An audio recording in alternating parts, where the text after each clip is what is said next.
Hello everyone, welcome है आपका इस वीडियो में।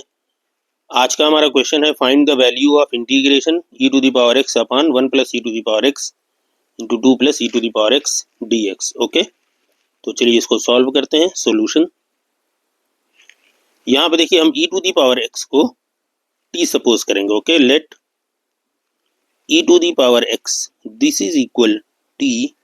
This implies that e to the power x dx this is equal dt।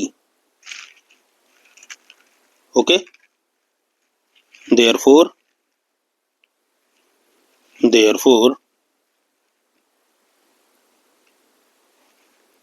integration of e to the power x upon 1 plus e to the power x then 2 plus e to the power x dx this is equal integration of, ये हमारा क्या हो जाएगा,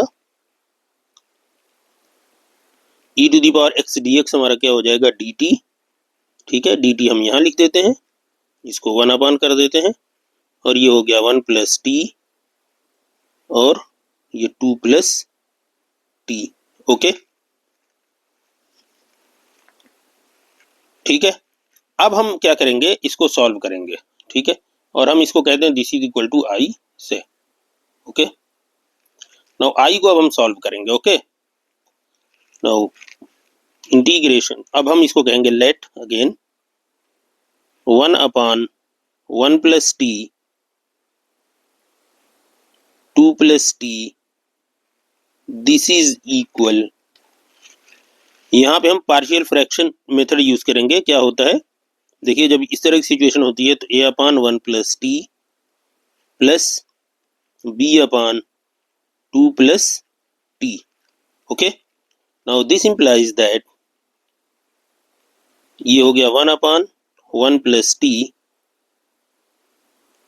2 plus T और ये हमारा हो गया a इंटू 2 प्लस टी। अच्छा, पहले नीचे देखिए क्या हो जाएगा, 1 plus T 2 plus T. Okay, तो 1 प्लस टी यहाँ है तो a के साथ 2 प्लस टी आ जाएगा plus b into 2 plus T यहाँ पे है ही तो इसके साथ 1 प्लस टी आ जाएगा। ठीक, नाउ दिस इज इक्वल, ये चलिए इसको आगे करिए, दिस इंप्लाइज दैट, देखिए ये हमारा कैंसिल हो जाएगा। ठीक है, तो हमारे पास क्या बचा, दिस इंप्लाइज दैट 1 इक्वल, अब यहाँ पे देखिए A T plus B T, तो हम लिख सकते हैं a plus B into T plus 2a plus B. ठीक है, 2a प्लस बी। ओके, अब हम क्या करेंगे, यहाँ हम कंपेयर करेंगे। ठीक है, कंपेयर, या हम लिख सकते हैं सिर्फ comparing both side we get, लेकिन हम पूरी बात लिख देते हैं, compare the coefficient of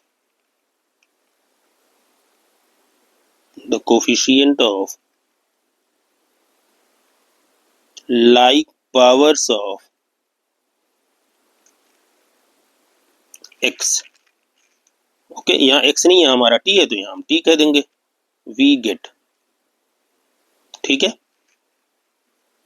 we get। अब यहाँ देखिए क्या हमें मिल रहा है, अब देखिए यहाँ t के साथ a प्लस बी है लेकिन यहाँ पे t नहीं है, तो हम क्या कहेंगे a plus B this is equal 0।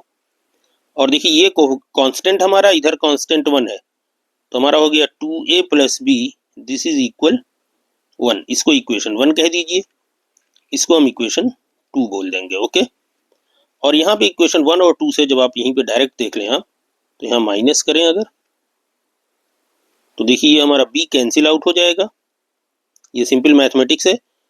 a minus 2 है तो means minus a this is equal to minus 1। This implies that a की वैल्यू क्या हो जाएगी 1।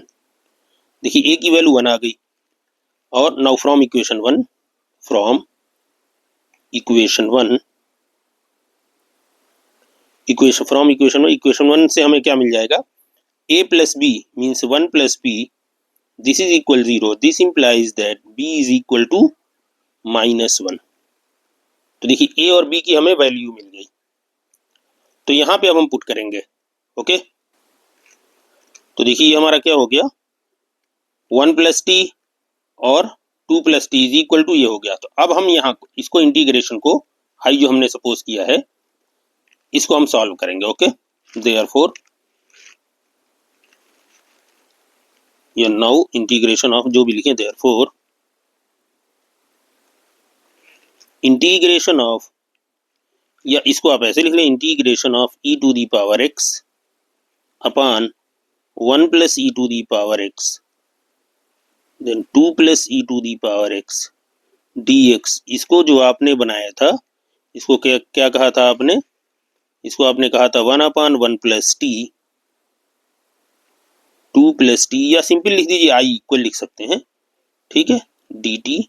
और इसको अब आपने बनाया, देखिए यहाँ पे अब ये वैल्यू यहाँ पुट करिए, a अपान ए की वैल्यू क्या है 1, 1 अपान 1 प्लस टी, तो ये आपने बनाया 1 अपान 1 प्लस टी, ठीक है, देन प्लस माइनस 1 अपान 2 प्लस टी, ओके, dt,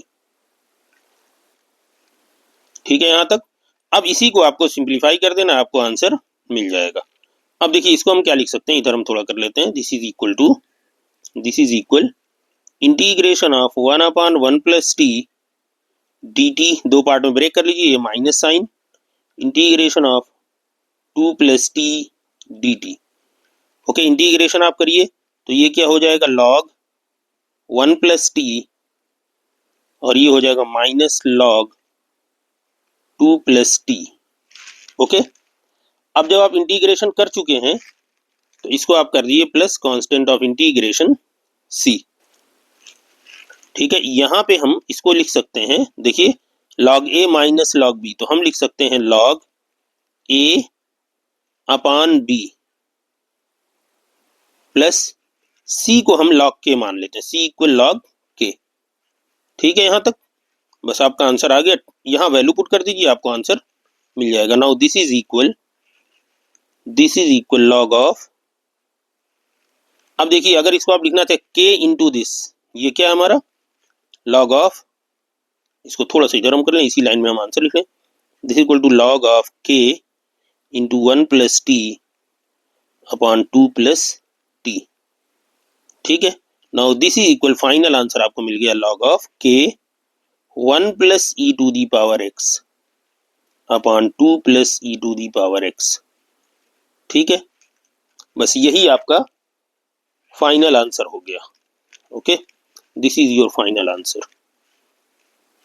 ठीक है, this is your final answer. यहाँ पे भी आप वैल्यू पुट कर सकते हैं, मीन्स t इक्वल यहाँ पे आप e to the power x रख लीजिए, प्लस सिर्फ c लिख दें काफ़ी है। लेकिन जब log की वैल्यू आती है तो नॉर्मली हम कांस्टेंट को log के फॉर्म में लिखते हैं ताकि हम इसको और सिंप्लीफाई कर सकें, ओके। t इक्वल हमारा क्या है e to the power x, यहीं पुट कर दीजिए, या आप आगे करके यहाँ पुट कर दीजिए, ठीक है।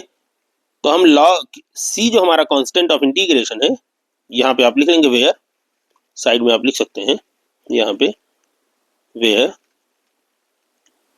c is equal to log of k, ठीक है, कि ये बात आपने बता दी यहाँ पे साइड में, ठीक है। तो ये आपका हो गया फाइनल आंसर, ठीक। तो कभी भी जब आपका ये टर्म लॉग में आए तो आप जो कांस्टेंट ऑफ इंटीग्रेशन है उसको आप लॉग में सपोज कर दीजिए, देखिए कांस्टेंट है, ये भी कांस्टेंट है, ठीक है। इसकी वैल्यू क्या है ये हमारे लिए अननोन है, तो हम अपनी सिंप्लिसिटी के लिए जब हमारा सॉल्यूशन लॉग के फॉर्म में आता है तो हम कांस्टेंट ऑफ इंटीग्रेशन को भी लॉग के फॉर्म में लिखते हैं और उसको लॉग के फॉर्म में फिर फॉर्मूले से और सिंप्लीफाई कर देते हैं, ओके। तो चलिए उम्मीद है आपको सॉल्यूशन अच्छी तरह समझ में आ गया होगा। मिलते हैं अगली वीडियो में, गुड बाय।